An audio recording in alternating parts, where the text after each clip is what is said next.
Welcome to Brinda coaching institute. நான் உங்கள் PK. So நான் கொஞ்சம் கேப்சியூல்ஸ் மாதிரி ஜிகேவை கொடுக்கலான்னு நினைக்கிறேன். ஸோ அப்படிப்பட்டதில் ஃபஸ்ட்டு கேப்சியூலாக நான் என்ன கொடுக்கணும்னு நினைக்கிறேன்னா டொமினியன் ஸ்டேட்டஸ். ஓகேவா? ஸோ இப்போ இந்த கேப்சியூலில் நம்ம என்ன பார்க்க போகிறோம்? பொதுவாகவே என்னோடய எல்லா வீடியோஸ்லையும் நான் இந்த ஃபார்மேட் ஃபாலோ பண்ணலான்னு இருக்கேன். What is in this video, அதாவது இந்த வீடியோவில் என்ன இருக்குதுன்னு தெரிஞ்சுக்கணும். ஓகேவா? அது ரொம்ப முக்கியம்னு பார்த்தீங்கன்னா, ஜென்ரலாகவே நம்மளோட மெமரிக்கு மெயினாக தேவை இண்டெக்ஸ் இருந்தால் தான் நமக்கு அது நம்மளோட மெமரியில் போய் பதியும். ஓகேவா?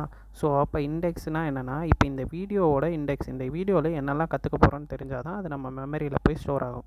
ஸோ அதனால தான் நான் என்ன பண்ணுவேன், நான் இந்த வீடியோவில் என்ன சொல்ல போகிறேன்றதை ஃபஸ்ட்டு சொல்லணும்னு நினைக்கிறேன். ஸோ இப்போ ஃபஸ்ட்டு இந்த வீடியோவில் என்னெல்லாம் இருக்க போகுது இந்த டொமினியன் ஸ்டேட்டஸ் கேப்சியூல்னு பார்த்தீங்கன்னா, அப்படின்னா என்ன டொமினியன் ஸ்டேட்டஸ்னால் என்ன, வாட் இஸ் இட், டொமினியன் ஸ்டேட்டஸோட ப்ரிக்கர்சர் முன்னோடி என்ன அப்படின்னு, அப்புறம் எப்போ முதல்ல இந்தியாவில் டொமினியன் ஸ்டேட்டஸ் வேணும்னு நம்ம கேட்டோம். ஓகேவா? அதுக்கப்புறம் எப்போ இங்கிலாந்து அது நமக்கு தரோன்னு ஆஃபர் பண்ணாங்க, அதுக்கப்புறம் எப்போ அது இம்ப்ளிமெண்ட் பண்ணாங்க, அப்புறம் இது சார்ந்து கேட்கப்பட்ட எஸ்எஸ்சி கொஸ்டின்ஸ், இதெல்லாம் தான் இந்த வீடியோவில் நம்ம பார்க்க போகிறோம்.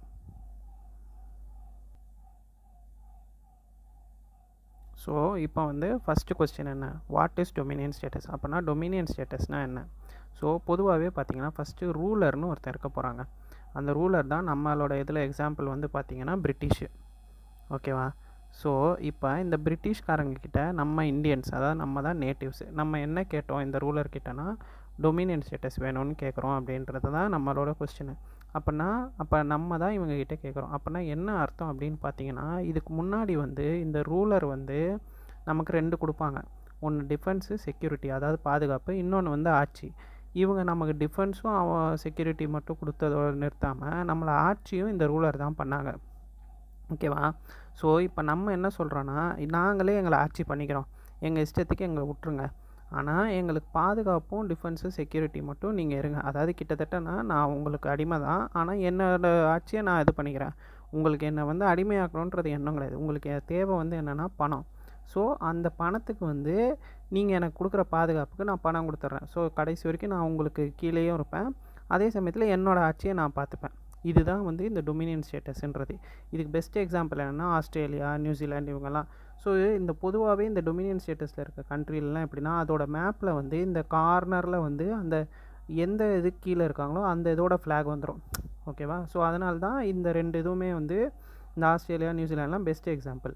ஸோ அப்போ டொமினியன் ஸ்டேட்டஸ்னால் என்ன, அந்த நேட்டிவ்காரங்களே தங்களை ஆட்சி பண்ணிப்பாங்க, ஆனால் அவங்களோட ஆக்சுவல் ரூலர் அதாவது அவங்களோட என்ன இருந்தாலும் அவங்க யாருக்கு கீழேனா பலத்தால் பார்த்திங்கன்னா இந்த ரூலருக்கு கீழே இருக்காங்கன்றது தான் கணக்கு. இதுதான் டொமினியன் ஸ்டேட்டஸ். ஸோ அப்போ நம்ம என்ன கேட்டிருக்கோம் இந்தியாவில் என்ன கேட்குறாங்கன்னா, அதாவது என்ன நானே ஆட்சி பண்ணிக்கிறேன், நீ எனக்கு மேலே வெறும் ஜஸ்ட் எனக்கு பாதுகாப்பு மட்டும் கொடு, அதுக்கு நான் உனக்கு வரி கட்டிடுறேன்.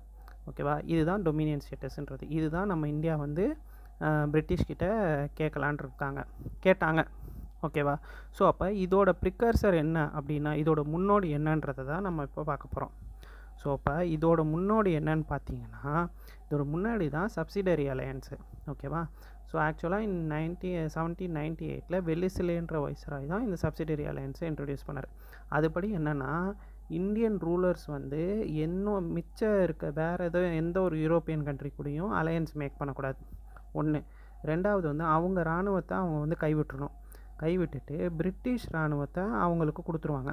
அதுக்கு இந்தியா பிரிட்டிஷ்க்கு பே பண்ணணும். ஓகேவா? அதே மாதிரி இந்தியா தான் அந்த ஆர்மி அங்கே ஸ்டே பண்ணல, அதுக்கும் சாப்பாடு இதெல்லாத்துக்கும் செலவு பண்ணணும். ஸோ இப்போ புரியுதா? இதுதான் சப்சிடரி அலையன்ஸு. கிட்டத்தட்ட எப்படின்னா அவங்களுக்கு கீழே நம்ம அடிமை மாதிரி ஆயிடுவோம். ஏன்னா நமக்குன்னு ஒரு ஆர்மி இருக்காது. நமக்குன்னு ஆர்மி இல்லைன்னும் போது அவன் சொல்கிறதான் அவன் வச்சது தான் சட்டம். ஸோ ஓகேவா? ஸோ அப்போ இந்த சப்சிடரி அலையன்ஸோட மாடிஃபைடு ஃபார்மேட் தான், அதோட நெக்ஸ்ட் வெர்ஷன் தான் இது டொமினியன் ஸ்டேட்டஸு. 2த்துலேயுமே ஒன்று தான். ஓகேவா? நமக்குன்னு ஆர்மி இருக்காது. ஓகேவா? ஆனால் இந்த டொமினியன் ஸ்டேட்டஸில் என்னென்னா நம்மளே ஆட்சி பண்ணிப்போம். ஸோ அதுதான் இந்த சப்சிடரி அலையன்ஸும்.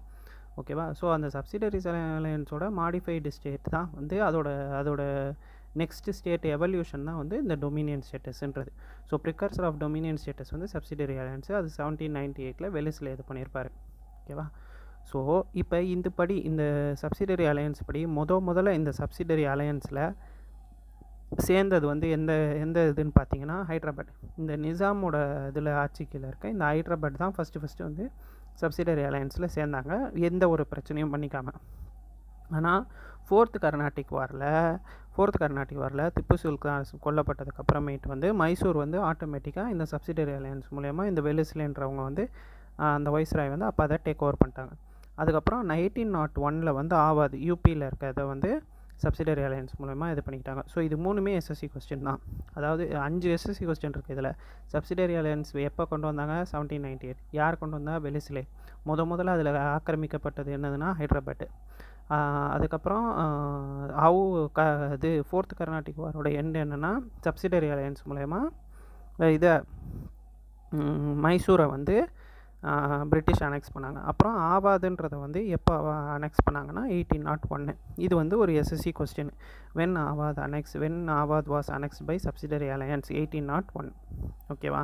ஸோ இப்போ நம்ம ஃபஸ்ட்டு என்ன பார்த்தோம்னா டொமினியன் ஸ்டேட்டஸ்னால் என்னென்னு பார்த்தோம். அதாவது நாங்கள் ஆட்சி பண்ணிக்கிறோம், நீங்கள் எனக்கு இராணுவம் மட்டும் பாதுகாப்பு மட்டும் கொடுங்க, அதுக்கு நாங்கள் காசு கொடுக்குறோம்.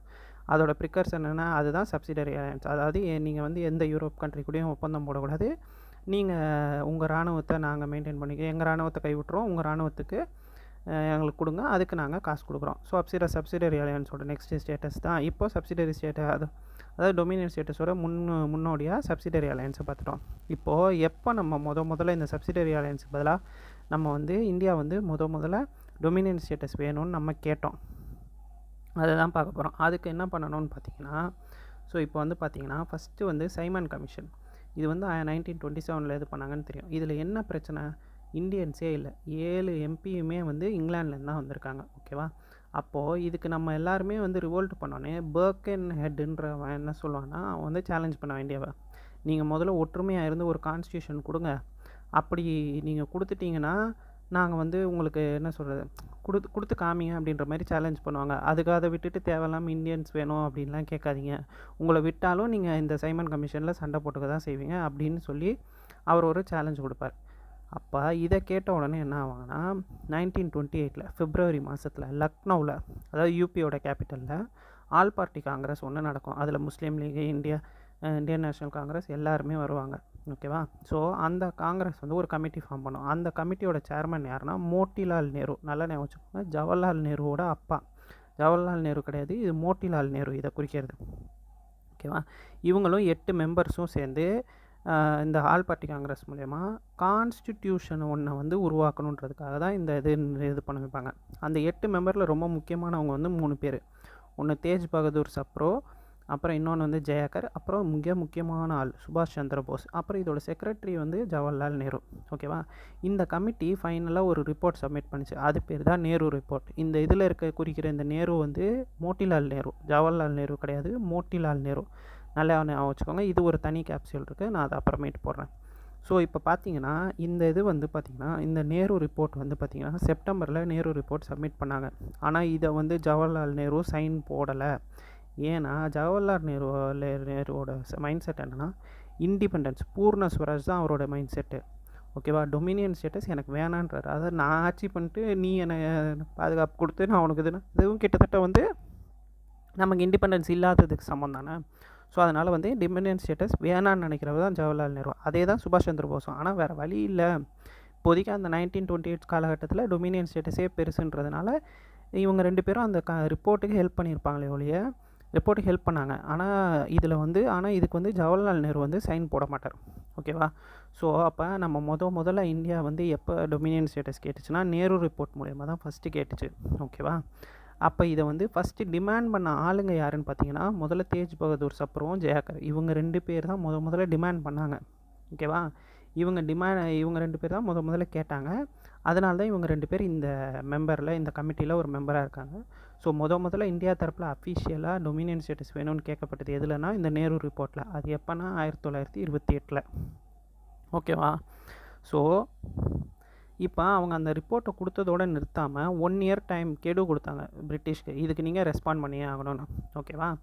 அப்போ அதுக்கு வந்து 1929 வந்து தீபாவளி டிக்ளரேஷன்ற ஒன்றை வந்து இர்வின் கொடுப்பார். ஓகேவா? இந்த காந்தி இர்வின் பேக்கில் இருந்த அதே வைஸ்ராய் தான் இர்வின். அவர் என்ன சொல்கிறார்னா, சும்மா வெறுமனிக்க வாய் வார்த்தையில் vaguely set the Dominion status will be given, அதாவது டொமினியன் ஸ்டேட்டஸ் கொடுத்துருவோம் அப்படின்னு சொல்லிருப்பார். எப்போ என்ன எதுவுமே சொல்லியிருக்க மாட்டார், கொடுப்போம் அவ்வளோதான் அதுன்ற மட்டும் சொல்லியிருப்பார். ஓகேவா? இதை பார்த்த உடனே என்ன ஆயிடுச்சுன்னா இப்போது இதை சொன்னதுக்கப்புறமேட்டே வந்து இந்தியாவோட மைண்ட் செட் இது இது இது பண்ண உடனே ஆல்ரெடி நான் உங்களுக்கு என்ன சொன்னேன், ஜவஹர்லால் நேரு வந்து இதுக்கு அகேன்ஸ்ட் டொமினியன் ஸ்டேட்டஸ்க்கு அகேன்ஸ்ட், அவருக்கு என்ன வேணும்னா பூர்ண ஸ்வராஜ் வேணும்னு. இப்போ இவருங்க இந்த 1929 தீபாவளி டிக்ளரேஷனில் இந்த மாதிரி வாய் கண் துடைப்புக்கு தான் சொல்கிறாங்கன்றத கிளியராக இர்வின் சொன்னதை வச்சு புரிஞ்சுக்கிட்டாங்க இந்தியா. புரிஞ்ச உடனே 1929 கான்ஃபரன்ஸில் வந்து பார்த்திங்கன்னா யார் இவர் ஆவார்னா வைஸ்ராய் ஆவாங்கன்னா 1929 ஐஎன்சியோட பிரசிடெண்ட்டாக யார் ஆவான்னு பார்த்தீங்கன்னா ஐஎன்சியோட பிரசிடெண்ட்டாக வந்து ஜவஹர்லால் நேரு மாறிடுவார். ஓகேவா? ஆனால் 1928 வந்து பார்த்திங்கன்னா அது கல்கட்டாவில் நடக்கும். அதோட பிரசிடெண்ட் வந்து மோட்டிலால் நேரு, அவங்க அப்பா. ஓகேவா? ஆனால் 1929 வந்து ஐஎன்சி வந்து லாகூரில் நடக்கும் தெரியுமா? அதோட பிரசிடெண்ட் யாருன்னு பார்த்தீங்கன்னா ஜவஹர்லால் நேரு. ஓகேவா? ஸோ இப்போ மோட்டிலால் நேரு வந்து முதல்ல என்ன சொன்னார்னா, நேரு ரிப்போர்ட்டில் டொமினியன் ஸ்டேட்டஸ் தாங்கன்னு கேட்டார். கேட்கும்போது தீபாவளி டிக்ளரேஷனில் நைஸாக வந்து அதாவது கிளியராகவே தெரிஞ்சிருச்சு அவங்க தரமாட்டாங்கன்றது. இது தெரிஞ்ச உடனே அப்போவே நமக்கு என்ன தெரியும், ஜவஹர்லால் நேரு வந்து பூர்ண ஸ்வராஜ், அதாவது அவர் கம்ப்ளீட் இண்டிபெண்டன்ஸ் தான் அவரோட மைண்ட் செட்டு அப்படின்றதுனால ஈஸியாக இவங்க எல்லாரையும் கன்வின்ஸ் பண்ணிடுவார். என்ன சொல்லிட்டாரு, அதாவது பூர்ண ஸ்வராஜ் தான் நமக்கு வேணும், இந்த டொமினியன் ஸ்டேட்டஸ்லாம் நம்ம கடைசி வரைக்கும் எடுத்துகிட்டு இருந்தால் இதே தான் நிலமையாக இருக்குன்னு சொன்னோன்னே. ஸோ அப்போ 1929 இந்தியாவோட மைண்ட் செட் என்ன ஆயிடுச்சுன்னா இண்டிபெண்டன்ஸ் பூர்ண ஸ்வராஜை சார்ந்து மாறிடுச்சு. ஓகேவா? இப்படி மாறினதுக்கப்புறம் இப்போ நம்ம 4வது பாட்டுக்கு போகிறோம். When England offered. ஓகேவா? பட் 1929 அப்புறம் இந்தியா வந்து பெருசாக டொமினியன் ஸ்டேட்டஸில் கான்சென்ட்ரேட் பண்ணல, அது வேணும்னு கேட்கல. ஓகேவா? இப்போது செகண்ட் வேர்ல்டு வார் நடந்தையில் இங்கே வந்து பிரிட்டிஷ் வந்து இந்தியாவோட சப்போர்ட் தேவைப்பட்டுச்சு. ஓகேவா? இந்தியாவோட சப்போர்ட் தேவைப்படையலை. அதனால் 1940 ஆகஸ்ட் ஆஃபரில் என்ன சொல்லுவாங்கன்னா, நாங்கள் வந்து டொமினியன் ஸ்டேட்டஸ் தரோன்னு சொல்லிடுவாங்க. ஓகேவா? ஆனால் அதை வந்து இந்தியன் நேஷ்னல் காங்கிரஸ் வந்து ரிஜெக்ட் பண்ணுறோம். ஏன்னா அதில் வந்து என்ன சொல்கிறாங்கன்னா, கான்ஸ்டிடியூஷனை வந்து நீங்கள் பாஸ் பண்ணலாம் ஒன்லி இஃப் மைனாரிட்டிஸ் அக்செப்ட். மைனாரிட்டிஸ்னால் இங்கே யாரை குறிக்குதுன்னா முஸ்லீம்ஸை குறிக்குது. கண்டிப்பாக இதை முஸ்லீம் லீக் அக்செப்ட் பண்ணாதுன்னு இந்தியன் நேஷ்னல் காங்கிரஸ் தெரிஞ்சதுனால இந்த இப்போவும் அப்போ எப்படி இர்வின் வாய் வார்த்தையில் சும்மா கட்டிக்க சொன்னாரோ அதே தான் மறுபடியும் இவங்க ஃபாலோ பண்ணுறாங்க இந்த ஆகஸ்ட் ஆஃபர்லன்னு சொல்லிட்டு ஐஎன்சி ரிஜெக்ட் பண்ணிடுச்சு. ஓகேவா? அப்படி ரிஜெக்ட் பண்ணதோடு இல்லாமல் ஜவஹர்லால் நேரு ரிஜெக்ட் பண்ணல என்ன சொல்லுவார்னா, அது வந்து ஆணிக்கு சமம், it is dead as door line door nail அப்படின்னு சொல்லியிருப்பார். இல்லைனா ஒரு சவப்பெட்டியில் வந்து அடிக்கப்பட்ட டோர் நெயிலுக்கு சமம் அப்படின்ட்டுருப்பார். அதாவது கணக்கு என்னென்னா, டொமினியன் ஸ்டேட்டஸ் வந்து எப்போயோ நாங்கள் வந்து கொண்டு புதைச்சிட்டோம், அது எங்களுக்கு தேவையே இல்லை, எங்களுக்கு தேவை இண்டிபெண்டன்ஸு, அதை தான். அதனால் அவங்க வந்து என்ன சொல்லிடுவாங்கன்னா, இந்த டோர் லைன் ஆணிக்கு சமம், நாங்கள் ஏற்கனவே ஆணி அடிச்சிட்டோம் அந்த டொமினியன் ஸ்டேட்டஸ்க்கு, ஸோ அதனால் எங்களுக்கு வந்து இந்த டொமினியன் ஸ்டேட்டஸ் தேவையில்லை அப்படின்றத சொல்லியிருப்பாங்க. முஸ்லீம் லீவும் அதை ரிஜெக்ட் பண்ணிருப்பாங்க. ஏன்னா முஸ்லீம் லீவுக்கு வந்து பாகிஸ்தான் ஒரு செப்பரேட் கண்ட்ரி வேணும்னு கேட்டிருப்பாங்க. அதை பற்றி இந்த டொமினியன் ஸ்டேட்டஸில் மென்ஷன் பண்ணியிருக்க மாட்டாங்க. ஓகேவா? ஸோ இப்போ ஆகஸ்ட் ஆஃபர்லேயும் இவங்களுக்கு சப்போர்ட் கிடைக்கல. பிரிட்டிஷ் வந்து செகண்ட் வேர்ல்டு வாருக்கு சப்போர்ட் வேணும், அந்த செகண்ட் வேர்ல்டு வாருக்கு சப்போர்ட் ஆகஸ்ட் ஆஃபரில் கிடைக்கல. மறுபடியும் 1942 கிரிப்ஸ் வந்து அதே ஆஃபரை கொடுப்பாரு. கிரிப்ஸ் வந்து மறுபடியும் டொமினியன் ஸ்டேட்டஸ் கொடுப்பாரு. அப்போ வந்து என்ன ஆயிருன்னா, அப்பயும் இந்தியா வந்து ரிஜெக்ட் பண்ணிடும். அப்போ அந்த டொமினியன் ஸ்டேட்டஸ் ஆஃபரை வந்து காந்தி என்ன சொல்லுவார்னா, it is a post dated cheque, அது செல்லாத செக்கு, எங்களுக்கு வந்து இதுதான் என்னதுன்னா கம்ப்ளீட் இண்டிபெண்டன்ஸ் தான் வேணும் அப்படின்னு சொல்லிடுவாங்க. ஸோ அப்போ கடைசி வரைக்கும் இந்தியாவில் வந்து டொமினியன் ஸ்டேட்டஸ்ன்ற ஒன்று வந்து இம்ப்ளிமெண்ட்டே பண்ணலையா? கிடையாது. இந்தியாவில் இம்ப்ளிமெண்ட் ஆச்சு Dominion status was given to India எப்போன்னு பார்த்தீங்கன்னா இண்டிபெண்டன்ஸ் ஆக்ட் ஆஃப் 1947. ஓகேவா? ஸோ அப்போ இண்டிபெண்டன்ஸ் ஆக்ட் ஆஃப் 1947 என்ன சொல்லியிருந்தாங்கன்னா, இந்தியாவுக்கு வந்து ரெண்டு டொமினியன் வந்து ஃபார்ம் பண்ண போகிறோம். ஒன்று இந்தியா, இன்னொன்று பாகிஸ்தான். ஓகேவா? எப்போ வரைக்கும்னா அன்டில் கான்ஸ்டிடியூஷன் இஸ் ஃபார்ம்டு. ஓகேவா? அது வரைக்கும் பிரிட்டன் கிங் தான் வந்து வைஸ்ராய் ஆஃப் இந்தியா, அதாவது கவர்னர் ஜெனரல் ஆஃப் இந்தியாவை அப்பாயின்ட் பண்ணுவாங்க. ஓகேவா? அதுக்கப்புறம் அந்த கான்ஸ்டிடியூஷன் நம்ம பாஸ் பண்ணுற வரைக்கும் ரூல் எதுபடி நடக்கும்னா கவர்மெண்ட் ஆஃப் இந்தியா ஆக்ட் 1935 படி நடக்கும். ஓகேவா? இஃப் போத் டொமினியன் அக்செப்ட்ஸ், இப்போ ஒரு வேளை ரெண்டு டொமினியன் இந்தியா பாகிஸ்தான் அக்செப்ட் பண்ணிக்கிட்டா ஒரே கவர்னர் ஜெனரலாக இருக்கலான்னு சொல்லியிருப்பாங்க அந்த ஃபீச்சரை. பட் ஆனால் அது யாரும் ஒத்துக்காததுனால ரெண்டு இந்தியாவுக்கும் வந்து தனி கவர்னர் ஜெனரல் தான் இருந்தாங்க. எக்ஸாம்பிளுக்கு 1947 இண்டிபெண்டன்ஸ் கிடச்சதுக்கப்புறம் 48 வரைக்கும் இவர் இருந்தார். மவுண்ட் பேட்டனே கண்டினியூ பண்ணவர். அதுக்கப்புறமேட்டு வந்து ஃபஸ்ட்டு இந்தியன் கவர்னர் ஜென்ரலாக வந்து நம்ம சி ராஜகோபாலாச்சாரி ஆவார். ஓகேவா. ஸோ இது அவர் யார் அப்பாயின்ட் பண்ணான்னா பிரிட்டன் கிங் தான். ஓகேவா. ஸோ அப்போ நம்ம அதாவது நமக்கு என்ன தெரியணும்னா, இந்த 1947லேருந்து 1949 வரைக்கும் நம்ம அந்த கான்ஸ்டியூவன்ட் அசம்பிளி வந்து ரெடி பண்ணிகிட்ருப்போம், சட்ட புத்தகத்தை எழுதிட்டுருப்போம் தெரியுமா. அந்த பீரியடுக்கு வந்து பார்த்திங்கன்னா பிரிட்டன் கிங் தான் வைஸ்ராய் அப்பாயின்ட் பண்ணுவார். 1935 கவர்மெண்ட் ஆஃப் இந்தியா ஆக்ட் படி ரூல் நடந்துச்சு. இந்தியா வந்து டொமினியன் நேஷனாக இருந்துச்சு, பிரிட்டிஷ்க்கு கீழே. அதாவது பாதுகாப்பு வந்து பிரிட்டிஷ் கொடுக்கும், ஆனால் தனியாக ஆட்சி அமைச்சிட்ருக்கு. இதோட வைஸ்ராயை வந்து பிரிட்டிஷ் கிங் தான் அப்பாயின்ட் பண்ணுவாங்க. ஓகேவா. ஸோ இதுதான் Dominion status. So when was Dominion. So இதெல்லாம் முடிஞ்சிருச்சா. இப்போது மைண்ட் மேப் பண்ணிடுவோம். இப்போ நம்ம என்ன பார்த்தோன்றதை, இவ்வளோ நேரம் பார்த்தது எல்லாத்தையும் சிம்பிளாக சுருக்கமாக ஒரு சின்ன இதுவாக பார்த்தோம் அப்படின்னு பார்த்தீங்கன்னா, ஸோ ஃபஸ்ட்டு வந்து டொமினியன் ஸ்டேட்டஸ்னால் என்ன. அதாவது நாங்கள் ஆட்சி பண்ணிப்போம், ஆனால் எங்களுக்கு பாதுகாப்பு நீங்கள் கொடுங்க, அதுக்கு நாங்கள் காசு தரோம். ஸோ மாடிஃபைடாக நம்ம உங்களுக்கு அடிமைன்ற மாதிரி தான். ஸோ அதோட ப்ரிக்கர்சர், அதோட முன்னோடி என்னென்னா சப்சிடரி அலையன்ஸு. சப்சிடரி அலையன்ஸோட நெக்ஸ்ட்டு ஃபார்ம் தான் டொமினியன் ஸ்டேட்டஸ். அது யார் சொன்னால் 1798 வெலிஸ்லே சொல்லுவார். ஓகேவா. அதில் வரி ஃபஸ்ட்டு ஆக்கிரமிக்கப்பட்டது ஹைட்ராபாட்டு, அதுக்கப்புறம் மைசூர், அதுக்கப்புறம் ஆவாது.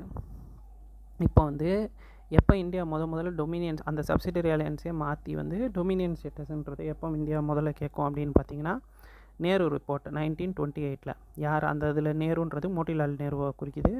அதே மாதிரி வந்து இதை முதல்ல கேட்டது யாருன்னா தேஜ் பகதூர் சப்ரோவும் ஜெயாக்கரும். ஓகேவா. இதுக்கு ரிசல்ட் என்னென்னா தீபாவளி டிக்ளரேஷன். இர்வின் என்ன சொல்லுவார்னா, சும்மா வாய் வார்த்தைக்கு தருவோம் அப்படின்னு சொல்லியிருப்பார். இதுக்கப்புறமேட்லேருந்து இந்தியாவோட மைண்ட் செட் பூர்ண ஸ்வராஜ் இண்டிபெண்டன்ஸுக்கு மாறிடும். பட் இருந்தாலும் செகண்ட் வேர்ல்டு வாரில் இந்தியாவோட சப்போர்ட் வேணுன்றதுனால ஆகஸ்ட் ஆஃபர்லேயும் டொமினியன் ஸ்டேட்டஸ் ஆஃபர் பண்ணாங்க, கிரிப்ஸ் மிஷன்லேயும் டொமினியன் ஸ்டேட்டஸும் ஆஃபர் பண்ணாங்க. ரெண்டுத்துலேயுமே இந்தியா இதை ரிஜெக்ட் பண்ணிருச்சு. ஆகஸ்ட் ஆஃபரில் சொன்னதுக்கு நேரு வந்து அது டோர்னே இல்லை ஆணிக்கு சமனும், காந்தி வந்து அது வந்து இது கிரிப்ஸ் மிஷனில் சொல்லியில் வந்து அது வந்து செல்லாத செக் அப்படின்னு சொல்லியிருப்பார். ஃபைனலாக இதை அக்செப்ட் பண்ணியிருப்பாங்க. Indian independence act of 1947 accept பண்ணியிருப்பாங்க. அதுபடி வந்து பிரிட்டிஷ் கிங் தான் வைஸ்ராயை டிசைட் பண்ணுவார். ரூல் வந்து 1935 கவர்மெண்ட் ஆஃப் இந்தியா ஆக்ட் படி நடக்கும். அது எப்போ வரைக்கும்னா until constitution is form. 2 dominion, India, Pakistan.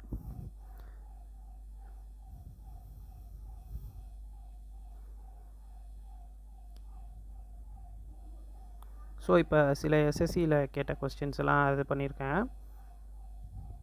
இதை நீங்கள் வீடியோ பாஸ் பண்ணிட்டு இந்த கொஸ்டினுக்கு நான் இப்போ எடுத்ததை வச்சு ஆன்சர் பண்ண முடியுமான்னு செக் பண்ணி பார்த்துக்கோங்க. இது ஃபஸ்ட்டு செட்டு.